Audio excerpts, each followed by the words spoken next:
Welcome to Shadowproof. Evidence first, noise last. On a hilltop in the northwest corner of Rome, there's a small country with an area of just under 44 square kilometers. It is the holy sanctuary of faith for 1/5 of the world's population. That is Vatican. That's most strictly guarded secrets, the secret of the Vatican.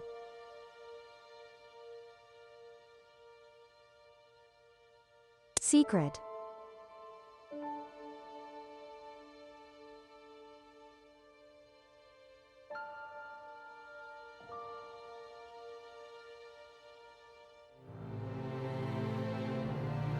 This means all documents in the archive are the private property of the Church. In 2019, Pope Francis officially renamed the Vatican Secret Archive to the Vatican Apostolic Archive, perhaps because the outside world had too much imagination about it. That's head in the sand, even with the removal of.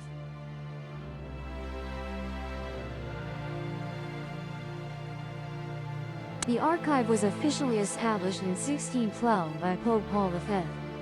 According to estimates, the shelves here stretch for 84 kilometers when connected. Just their catalog guidebooks alone number 35,000 volumes. The entire scene resembles a labyrinth.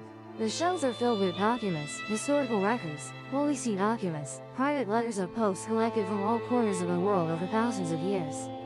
This place is the Holy See's information treasury spanning hundreds of thousands of years, from the most modern works to the most ancient, fragile. Imagine are missing, there. The historical documents here can be traced back to the 8th century AD.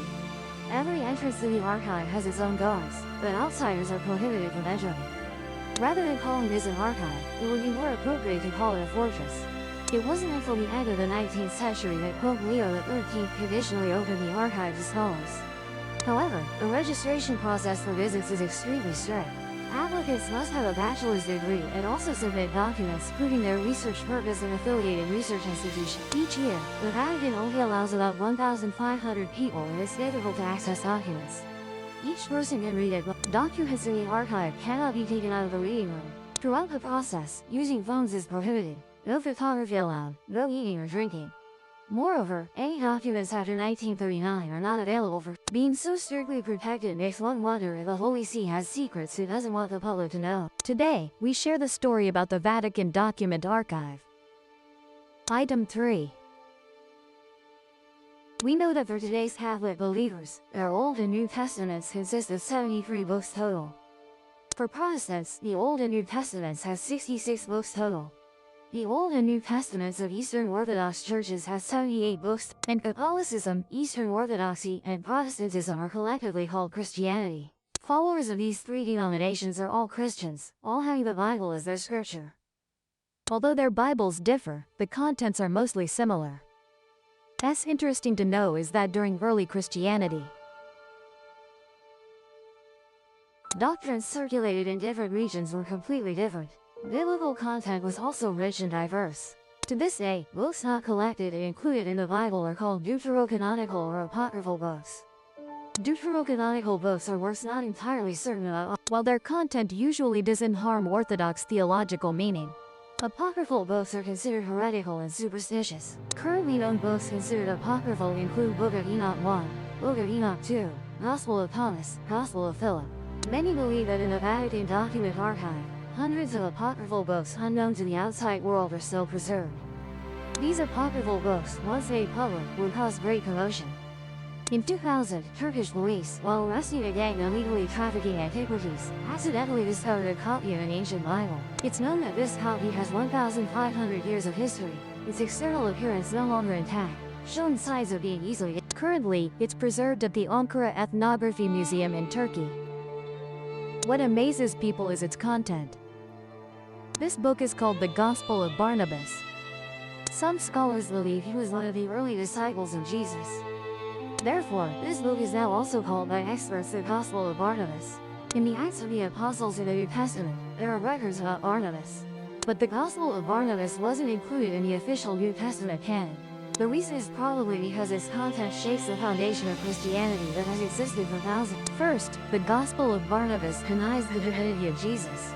The four main Gospels of the New Testament all state that Jesus is the Son of God. However, in the Gospel of Barnabas, Jesus once said a passage like this: I swear by heaven and call upon everything on earth as witness. Some say I have extraordinary wisdom, and am not an ordinary person. But these are not the truth. I am just an ordinary human born of humans, subject to God's judgment. I also endure the sufferings of time like everyone else. Secondly, in the Gospel of Barnabas, Jesus was clearly stated, I am not the Messiah you think I am. When the priest asked, then what is the name of the Messiah? Jesus replied that his holy name is Muhammad. Muhammad is the founder of Islam. Islam originated from the Arabian Peninsula in the 7th century AD. If the Gospel of Barnabas were truly a scripture from 1000, it would have prophesied the birth of Islam 100 years in advance. The following content is still ahead. The Gospel of Barnabas says that the one crucified on the cross was not Jesus, but Judas Iscariot. As everyone knows, during the Last Supper, Judas Iscariot suddenly left. He betrayed Jesus for 30 pieces of silver, revealing his location to the high priest. After the Last Supper ended, Jesus led his disciples to the Garden of Gethsemane to pray. At that moment, Judas led a group of people into the garden. After Jesus was arrested, he underwent countless interrogations, and was ultimately crucified on the cross, dying in agony. But in Barnabas' manuscript, it says the truth is not like that. During the Last Supper, Jesus knew Judas would betray him. After Jesus was arrested and before punishment, he ascended to heaven. Before ascending, he swapped his face with Judas' face.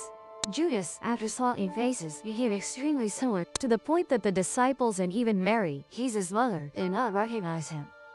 It was Judas Iscariot who was actually crucified on the cross. On the third day after Judas died, his body was stolen. Following that, rumors spread throughout the city that Jesus had died and resurrected. Jesus was still in heaven when that rumor spread. He begged God to allow him to return to earth to reunite with everyone. After clarifying the truth, he returned to heaven. The plot of Jesus being crucified on the cross is extremely important throughout the entire Bible. Death was to atone for humanity. His resurrection was so that believers could obtain eternal life. It can be said that Jesus' death and resurrection are the foundation of the entire Christian faith. Christianity here includes Catholicism, Protestantism, and Eastern Orthodox. Meanwhile, the Gospel of Barnabas can be said to completely break this foundation. This also explains why most Christians consider it heresy. After experts studied the terminology and writing style, they believe the original time of writing was likely from around 400 to 1500 AD. That is, during the medieval period. But the specific year cannot be determined with certainty. However, it could also be that medieval Muslims forged it to promote Islam. Because much of the content in the Gospel of Barnabas has similarities with the Islamic Quran. For example, the Quran also emphasizes that Isa, i.e., Jesus, is only a human. And before he was crucified, Allah took him up to heaven. Whether the Gospel of Barnabas is a pseudepigrapha or not is not important. What is important is that early Christian thought was truly diverse. There are over 80 Gospel books alone. However, in the end, only 4 Gospels, the Gospel of Matthew, the Gospel of Mark, the Gospel of Luke, and the Gospel of Christianity originated in the province of Judea in the Roman Empire around the 1st century AD. At that time, the Romans generally still believed in polytheism. They were suppressed but it wasn't until AD 313, when the Roman Emperor Constantine the Great issued the Edict of Milan, that Christianity officially became a legal religion in the Roman Empire. At that time, there was only one representative of Christianity, which was the Roman Catholic Church. Therefore, this meant that early Christianity was equivalent to Catholicism, with no differences between them. However, by AD 395, a major change occurred. In that year, the Roman Empire split into the Western Roman Empire and the Eastern Roman Empire, and the churches of the East and West began to grow. By the 11th century AD, Christianity had formally split into the Eastern Orthodox Church, also known as the Orthodox Church, and the Western Roman Catholic Church, which is Catholicism. Later, in the 16th century, Protestantism broke away from Catholicism. In the early period, during the establishment and spread of the Christian faith, Constantine the Great played an extremely important role. In AD 325, when Christianity had not yet split, Constantine the Great called for the organization of the First Council of Nicaea in Nicaea, Bithynia. This was the first ecumenical council in the history of the Catholic. During that council, senior members of the Roman Curia discussed which scriptures could be considered orthodox, which should be deemed heretical, and which religious regulations should be widely observed. Moreover, most importantly, this council decided on the divinity of Jesus Christ. Previously, due to different biblical scriptures circulating in various regions, there were differing views on whether Jesus was human or divine and his relationship with God. The First Council of Nicaea introduced the concept of the Father and the Son being one. It emphasized that Jesus was both human and divine, the Son of God, and in status not inferior to God. That is, the true Trinity. The Father, the Son, and the Holy Spirit are of equal power, glory, and essence, with no superiority or inferiority. At this point, some viewers who are thoughtful may have noticed the issue. The creation of Jesus' divine identity and status was decided by the Roman Curia through council. What Christian believers should or should not believe seems to be determined solely by the Curia. Therefore, many people believe that various versions of the Bible and early church documents are stored in the Vatican Archives. Once made public, the faith of billions of people on Earth could collapse overnight. In fact, controversies over the Curia altering history have existed for a long time. The most famous case is the donation of Constantine. And in the mid-8th century AD, Pepin, king of the Franks, usurped the throne with the support of the Pope. Afterward, to thank the Pope for his help, Pepin twice led armies to Italy, giving part of the land he seized in central Italy, including the area around Rome, to the Roman Pope, an event historically known as the donation of Pepin. Not long after, the Papal States, a theocratic state with Rome as its capital, was established. The Papal States were the predecessor. However, after Pope Stephen II obtained the land, he began to feel uneasy. In the Pope's eyes, the Frankish kingdom was a barbarian kingdom established on the territory of the former Western Roman Empire. How could the Pope, in his esteemed position, accept land from a barbarian kingdom? It was too humiliating. To whitewash this event, Stephen II ordered his subordinates to forge a document called the Donation of Constantine. The gist of this document was that as early as the 4th century, the ancient Roman Emperor Constantine had issued an edict stating that, to thank the papacy for curing him of leprosy, he had specially gifted the Curia a small token, which was the land mentioned in the donation of Pepin. Throughout the long Middle Ages, the donation of Constantine was regarded by successive popes as absolute authority. Any doubt cast on this document was met with the severest punishment. But by the 15th century, the situation fundamentally changed. An Italian historian and philologist named Lorenzo Valla repeatedly compared vocabulary in Latin, which was common in Europe during the 4th century Roman Empire, with the Latin used in the 8th century. He discovered that the donation of Constantine was written in 8th century Latin. Since Emperor Constantine lived in the 4th century AD, how could he have used 8th century Latin? The only explanation was that the document was a forgery. This discovery dealt a heavy blow to the Curia, which was then in decline. In fact, during the early development of Christianity, the internal church was quite pure. Clergy devoted all their efforts to spreading the faith. This is what allowed Christianity to develop rapidly and become the world's largest religion. However, by the late Middle Ages, the Pope's power had grown even greater than that of secular kings. Corruption and greed also became widespread in the Curia. Gabriel Amorth, the chief exorcist of the Vatican, believed that the Curia's corruption and a series of scandals were due to demonic influence. Currently, most contemporary historians and medical experts attribute the phenomenon of demonic possession to human mental illnesses. Yet the Vatican Curia still adheres to biblical tradition, acknowledging the legitimacy of exorcism. Catholicism believes that demonic possession to some extent has conditions similar to mental illness. For example, both exhibit conditions such as epilepsy, delirium, and sick. However, demonic possession and mental illness are not the same. Exorcism rituals are not simply about wearing garlic around the neck, but are a formal and serious religious ceremony.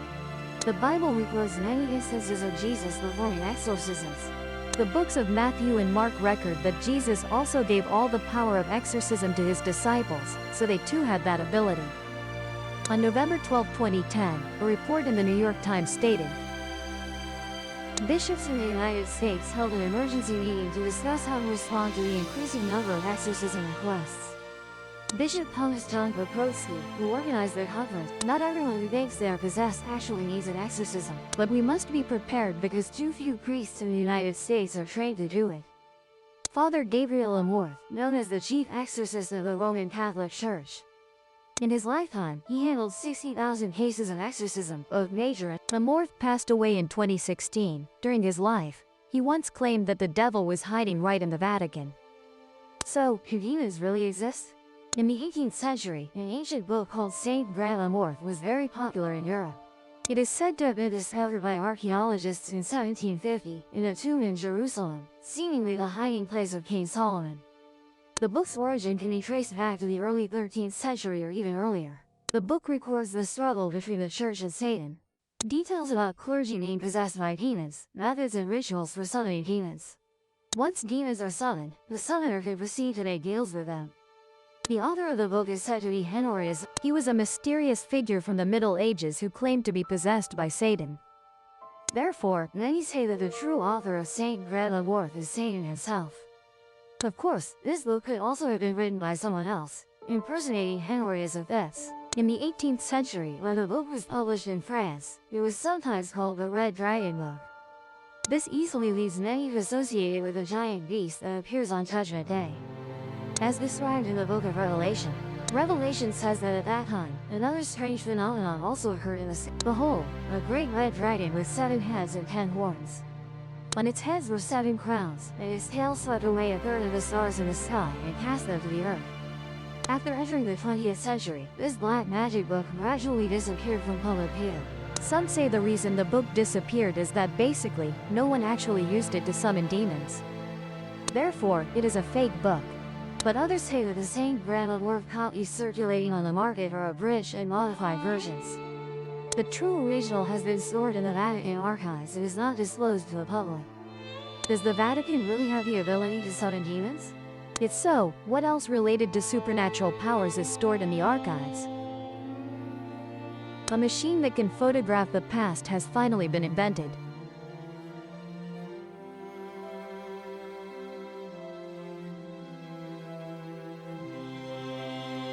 The article claimed that the Vatican possessed a time machine called the chronovisor. Through this machine, people could actually see all events that had occurred in the past. The article also published a photo of Jesus' crucifixion that they claimed was taken by the chronovisor. The New Mysteries of the Vatican.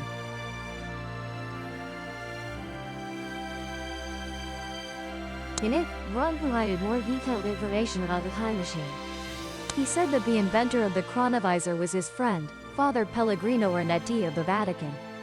Ornetti was not only a priest but also a physicist, musician, and exorcism expert. Brun and Ornetti met in Venice in the 1960s. Both were passionate about science, well-versed in theology, and quickly became close. Later, Father Ornetti told Brun that in the early 1950s, the Vatican provided funds, gathering 12 of the world's top scientists to research and develop the time machine. As a priest and physicist, he was fortunate to be assigned to lead the research and development of the project. Eric Fermi, Nobel Prize winner in physics, and Wouter von Braun, a pioneering scientist in the 20th century aerospace, were both members of this research team. According to Ornetti's description, this time machine looked like a television. It was not like the time machine we often imagine, which can send people back to the past. Chronovisor was more like a window looking into the past. It used a series of antennas made from 3 mysterious metals to capture the floating time memories in the universe. By setting the correct time and location coordinates, Chronovisor could display past events on the screen. Regarding Father Ornetti's claims, Ron was initially only half convinced. But Father Ornetti was not one to boast. He said he had used Chronovisor to watch the lost play TST by the ancient poet Ennius in 169 BC. TST was a lost play, with most of its script missing. Ornetti recorded the entire performance as evidence of Chronovisor's existence. The article in the Italian magazine at the time caused a sensation across Europe.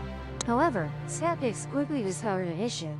The photo of Jesus' crucifixion published in that article closely resembled a statue of Jesus in a church in Amboria, Italy.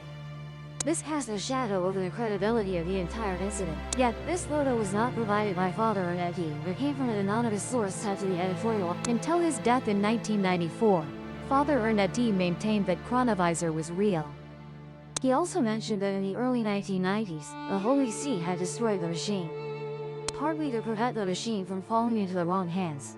However, the research and development manuscript of the machine was still preserved in the Vatican's secret archive. Interestingly, in 1988, the Vatican issued a decree stating that anyone using a device with the characteristics of a time machine would be immediately expelled from the Holy See. If Chronovisor was just a hoax, why would the Holy See issue such a notice? Besides the past exploring time machine, What other secrets related to the future are hidden in the Vatican's archives? Of course, this is certain. On May 2, 1981, a flight from Dublin to London's Heathrow Airport.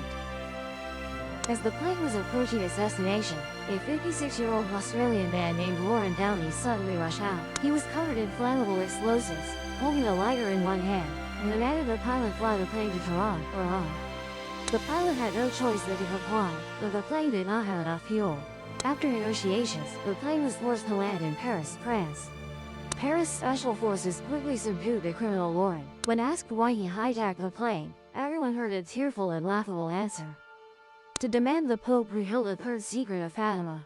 Although no one died in this hijacking, Lauren Downey still served 5 years in prison for his insane actions. So what are the 3 secrets of Fatima that obsessed Lauren to the point of madness? On May 13, 1917, the flames of World War I were still spreading across the world. In a small town called Fatima in Portugal, 3 shepherd children witnessed the apparition of the Virgin Mary. Among the 3 children, the oldest was Lucia Santos, 10 years old. The others were Francisco, 9 years old, her cousin, and Jacinta, Francisco's sister. The Virgin Mary revealed to them 3 secrets related to the future, also known as the 3 secrets of Fatima. Around 1920, Lucia's cousin Francisco and sister Jacinta both passed away from the Spanish flu. Only Lucia survived and grew up. Later, she became a Catholic nun. In 1941, at the request of a Portuguese bishop, Lucia wrote a memoir, revealing the contents of the first 2 secrets told by the Virgin Mary. The first secret was that the Virgin Mary showed them a vision of hell. Underground, there seemed to be a vast sea of fire, with demons and human-shaped souls thrown into the fire and completely burned. Screams and groans echoed everywhere, making people feel desperate and terrifying. The content of the second secret was roughly as follows: the war would end, but if people did not stop offending God, a worse war would occur during the reign of Pope Pius XI.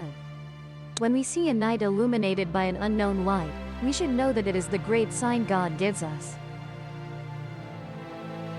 To know that he is about to punish the world for its crimes through war, famine, and persecutions against the Church and the Holy Father. The event of Our Lady of Fatima occurred in 1917. At that time, World War I had not yet ended, and the time when Lucia revealed the first 2 secrets to the world was in 1941. At this point, the flames of World War II had not fully erupted. Therefore, many people later believed that the second secret of Fatima foretold the end of World War I and the full outbreak of World War II. In 1943, the bishop again requested Lucia to reveal the third secret of Fatima. However, Lucia hesitated. She said she had not received clear permission from God to do so. But in the end, Lucia could not withstand the pressure from the Holy See. In October 1943, she wrote down the third secret of Fatima, sealed the letter in an envelope, and gave it to the Catholic Holy See. Since then, this sealed envelope has been kept in the secret archives of the Vatican. Lucia said that the letter should not be opened until 1960, because by then the contents would become clearer. However, in 1960, the Vatican issued an official announcement stating that it was highly likely the third secret of Fatima would remain permanently classified. This meant they no longer intended to disclose the secret. Once this announcement was made, it led to widespread speculation and indirectly contributed to the 1981 assassination attempt. On June 26, 2000, perhaps to provide a public explanation at the dawn of the new century, the then Pope John Paul II published 4 handwritten pages by Lucia. The content of these pages was the third prophecy of Fatima. One part of it reads as follows: "We saw an angel with a flaming sword in his left hand, flashing and shining, as if about to set the world on fire. Penance, penance, penance. In the immense light, we saw God, and then a series of images in a mirror, similar to when people pass by a mirror. A pope dressed in white, along with bishops, priests, and male and female faithful, climbing a steep mountain. At the top of the mountain, there was a large cross. After arriving, the Pope passed through a city in ruins. He walked wearily, suffering pain, praying for the souls of the dead he encountered along the way. Just before reaching the mountaintop, the Pope was killed by a group of soldiers with bullets and arrows." Pope John Paul II indicated that the reason the Vatican had not disclosed the third secret of Fatima earlier was because it concerned the Pope, meaning it directly involved himself. In fact, Pope John Paul II had indeed been assassinated. On the afternoon of May 13, 1981, Pope John Paul II, dressed in white, stood on a slowly moving jeep passing through the paths of St. Peter's Square, waiting to over 40,000 pilgrims from around the world. At 5:11 p.m., a gunman suddenly appeared in the crowd and fired 2 shots at Pope John Paul II. He fell backward into the arms of his private secretary. This scene was broadcast worldwide and became one of the most shocking assassination attempts of the 20th century. The ambulance took only 8 minutes to cover a distance that normally takes 25 minutes. Within about 15 minutes of the incident, Pope John Paul II was taken to a nearby hospital for emergency treatment. The Pope was shot twice, with severe wounds. One bullet pierced his abdomen and the other grazed his elbow. The Pope's private secretary even performed the last rites for him in the ambulance. Fortunately, after a 6-hour emergency surgery, Pope John Paul II ultimately survived the critical condition. The bullet that entered his abdomen miraculously avoided all vital organs and major blood vessels. Otherwise, he would have passed away before reaching the hospital. The perpetrator was arrested on the spot, the 23-year-old Kurdish man named Mehmet Ali Agca. Some believe Agca assassinated Pope John Paul II because he thought the Holy See and all places associated with the Pope were leaders behind the bloody crusades. But others believe Agca was merely a hired gun. In July 1981, Agca was sentenced to life imprisonment in Italy. However, Pope John Paul II later stated that he had forgiven. At the request of Pope John Paul II, in June 2006, the then President of Italy pardoned Agca and deported him to Turkey. Pope John Paul II once described his experience during the assassination attempt as one hand pulling the trigger, while another hand guided the bullet. He meant that someone wanted to kill him, but an invisible force intervened in time, preventing the bullet from hitting his vital points. Pope John Paul II believed that this invisible force came from the Virgin Mary. After the incident, he even personally went to the city of Fatima and placed the bullet that pierced his body on the crown of the statue of the Virgin Mary to thank her for her protection. So, does this mean the story ends here? Does the third secret of Fatima really only concern the assassination attempt on the Pope?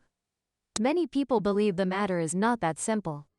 The assassination attempt on Pope John Paul II occurred in 1981, and the Vatican published the third prophecy of Fatima in 2000.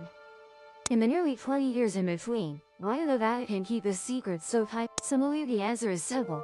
The third secret of Fatima, besides the assassination attempt on Pope John Paul, contains other content.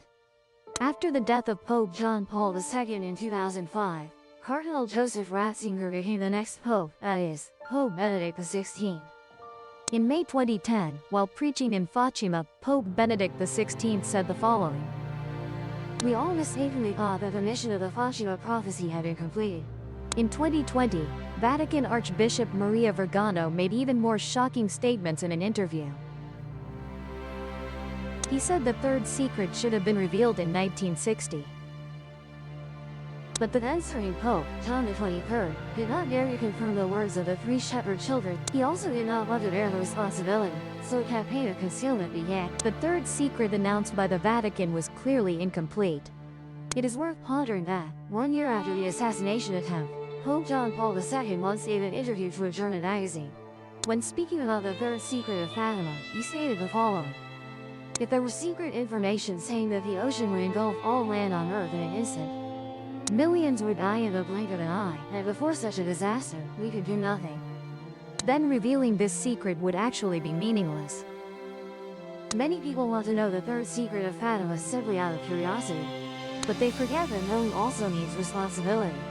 Quite a few people believe that the third revelation of Fatima must contain information about the apocalypse. For example, the specific time and manner in which the apocalypse, the Holy See does not want to reveal the third secret for fear of causing public panic. But others think that the third revelation of Fatima might speak about the Pope's rule over the Catholic Church coming to an end. That is why the Holy See is so afraid of the public knowing the third. So besides the third revelation of Fatima, does the Holy See hide any other important secrets? Catholicism and aliens. Previously, Catholicism viewed aliens as well as the threat of the Great Flood. In 1600, the Italian thinker, natural scientist, and philosopher Bruno was condemned for supporting the heliocentric theory and believing that there are other beings beyond Earth, so he was sentenced to death by the Holy See. On February 17, 1600, Bruno was burned at the stake. However, 400 years later, in 2008, Father Gabriel Futis, the Vatican's leading astronomer, scientific advisor to Pope Benedict XVI, said in an interview that, "In such a vast universe, how can we rule out the possibility of other beings existing?" I believe there is no contradiction between believing in aliens and believing in God. Just as there are many different types of creatures in the world, God could also create other types of beings, even intelligent ones. This does not conflict with our faith. We cannot limit God's creative freedom. Aliens are our brothers. In 2014, the then-serving Pope Francis even indicated he would be willing to baptize aliens if they requested it. What caused the Holy See's attitude for aliens to reverse 180 degrees? Many believe that the Vatican has actually obtained evidence of a connection between human civilization and alien civilization. In 2011, a Russian newspaper published the story of Russian scientist Eric Latvik. In the 1920s, Professor Latvik was allowed into the Vatican's secret archives to view documents. The archive room provides a catalog to scholars permitted to enter. Scholars can search the catalog in the reading area and request to borrow 3 documents they wish to see. Professor Latvik said that through the catalog, he discovered the Vatican's secret archives not only store ancient biblical documents, but also records of alien visits to Earth in recent centuries and evidence of ancient civilizations using nuclear weapons. St. Peter.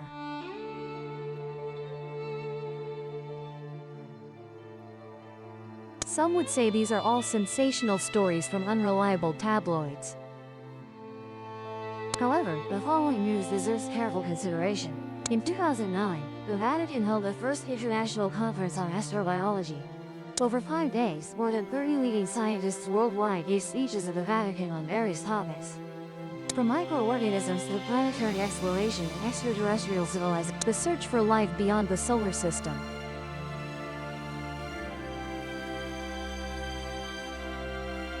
This time, over 200 scientists gathered to discuss the latest research findings. In an interview, NASA astronaut Gordon Cooper once said something that made people keep thinking about it. Do you want to learn about IEO and the little green people? Contact Vatican.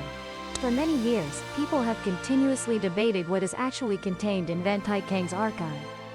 Hidden Bibles, magic books, time machines, prophecies of the apocalypse, aliens. It seems that every unsolved mystery can find its answer in Vatican's record archive. In March 2020, under public pressure, Pope Francis released over 17 million controversial documents related to Pope Pius XII.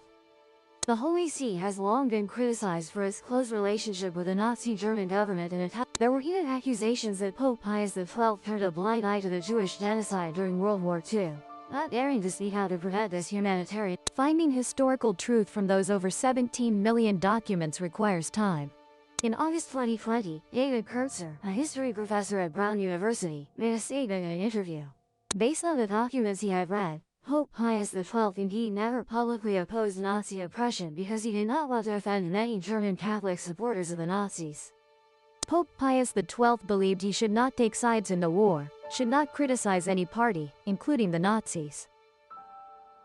Professor Kurtzer has written many articles related to the Pope and the Jews.